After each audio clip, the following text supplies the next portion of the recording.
అందరికీ నమస్కారం. కార్తీక పురాణంలో 13వ అధ్యాయం చెప్పుకోబోతున్నాం. జనక మహారాజా కార్తీక మాసమున చేయదగిన ధర్మములను గురించి చెప్తాను విను. ఇది మా తండ్రి గారు నాకు చెప్పి ఉన్నారు.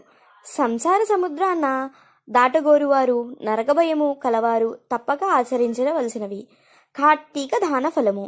కార్తీక మాసమందు కన్యాదానము, ఉదయమందు స్నానము, బ్రాహ్మణ పుత్రునకు ఉపనయనము, విద్యాదానము, వస్త్రాదానము, అన్నదానము ముఖ్యమైనవి.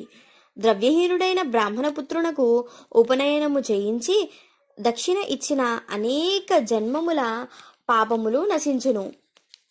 వటువుచే చేయబడిన గాయత్రీ మంత్రము జపముచే పంచ మహాపాతకములు పోవును. 10,000 తాటకములు త్రవ్వించిన పుణ్యము, 100 రావి చెట్లు నాటించిన పుణ్యఫలము కంటే ఒక బ్రాహ్మణ పుత్రునకు ఉపనయనము చేయించిన రాగదు.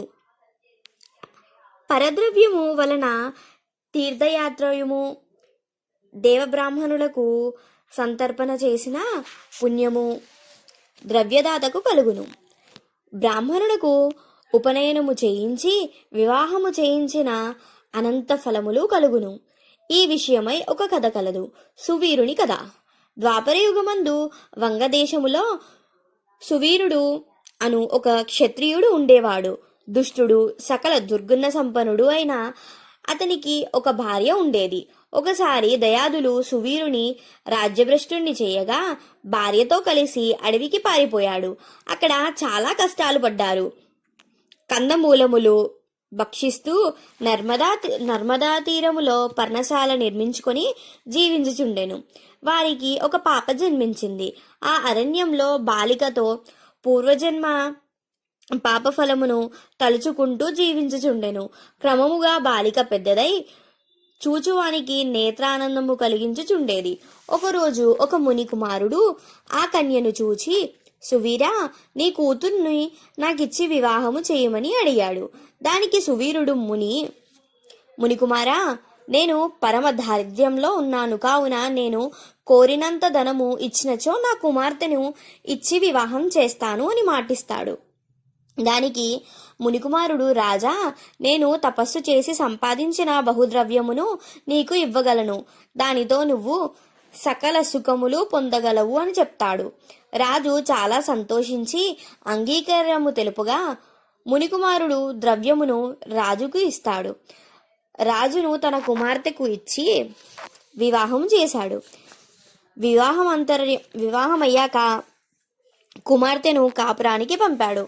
కొంతకాలం తరువాత రాజుకు మరి ఒక కుమార్తె కలిగినది. ఆ కన్యను చూచి చాలా సంతోషించాడు. ఆమె వివాహంతో మరలా డబ్బు సంపాదించొచ్చని ఆశపడ్డాడు. ఒకరోజు ఒక యతీశ్వరుడు స్నానార్థం నర్మదా నదికి వచ్చి పర్ణశాలయందు రాజును చూచి, నీవు ఇచ్చట ఉండటకు కారణమేమని అడిగాడు. రాజు తన వృత్తాంతము నివేదించి, నా 2వ కూతురు వివాహముతో వచ్చు ధనముతో సంతోషంగా జీవించాలని అనుకుంటున్నానని తన అభిప్రాయాన్ని మునికి తెలిపాడు.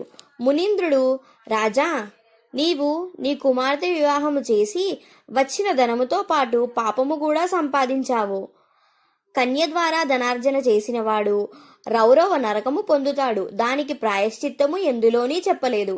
కావున కార్తీక మాసంలో శుక్ల పక్షమున 2వ కూతుర్ను కన్యాదానపూర్వకంగా వివాహము చేయుము. విద్య తేజస్వి లయక్తుడైన వరుణకు కన్యాదానము చేసినవాడు సమస్త నదులలో స్నానము చేసి సంపాదించిన పుణ్యములతో సమాన పుణ్యము సంపాదిస్తాడు. ముని మాటలు విన్న రాజు, నా కూతుర్ను నాకు నచ్చిన వానికి, కోరినంత ధనము ఇచ్చిన వానికి చేస్తాను.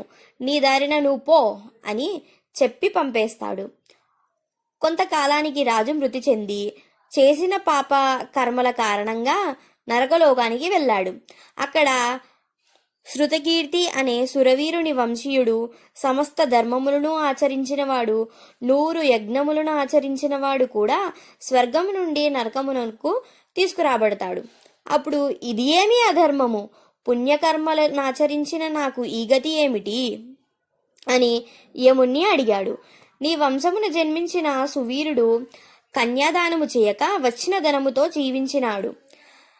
అతని పాపకారణములుగా మీరు కూడా నరకము పొందినారు. నీకు నరకలోక విముక్తి కావాలనన్నా అతని రెండవ కుమార్తెకు యోగ్యుడైన వరుణ్ణి చూచి వివాహము చేసిన నీకు మరలా స్వర్గప్రాప్తి కలుగుతుంది అన్నాడు. అంత శృతకీర్తి యముని మాటలు విని నమస్కరించి నర్మదా నది తీరాన ఉన్న కన్యను సువర్ణాభరణ భూషితంగా చేసి కార్తీక శుక్ల పక్షమందు విద్యుక్తముగా కన్యాదానము చేసెను. అతని వంశస్థులందరూ నరకము నుండి విముక్తిని పొంది స్వర్గప్రాప్తిని పొందారు. అతను కూడా స్వర్గము పొందాడు. అందుచేత కార్తీక మాసముందు కన్యాదానము చేసిన వారు విగత పాపుడై స్వర్గమున పొందును. ఇందు ఎటువంటి సందేహము లేదు. 13వ అధ్యాయం సంపూర్ణం. చూసారు కదండి, మనకి ఈ కార్తీక మాస విశిష్టత అనేది మనకి ప్రతి ఒక్క అధ్యాయంలో తెలుస్తూనే వస్తుంది. ఈ విధంగా మనము ఇతరులకి కూడా కార్తీక పురాణం చెప్పడం ద్వారా మనం కూడా పుణ్యాన్ని ఆర్జించుకోవడం జరుగుతుంది. అందువల్ల మీరు కూడా విని ఇతరులకు షేర్ చేస్తే వాళ్ళు కూడా చూసి కాస్త పుణ్యాన్ని అందుకుంటారు. కాబట్టి మీరు కూడా వాళ్ళకి షేర్ చేసిన పుణ్యాన్ని మీరు కూడా పుణ్యార్జన చేసుకోండి. కాబట్టి ఇలాంటి పురాణాలు ఈ నెలంతా కూడా మీరు చూడాలనుకున్నట్టయితే దయచేసి ఈ ఛానల్ని సబ్స్క్రైబ్ చేసుకోండి. అలాగే ఏమైనా పొరపాట్లు దొర్లినా కూడా కమెంట్ సెక్షన్లో నాకు కమెంట్ చేయండి. ఇంకొకసారి మళ్ళీ ఆ పొరపాట్లు జరగకుండా చూసుకుంటాను. అందరికీ నమస్కారం.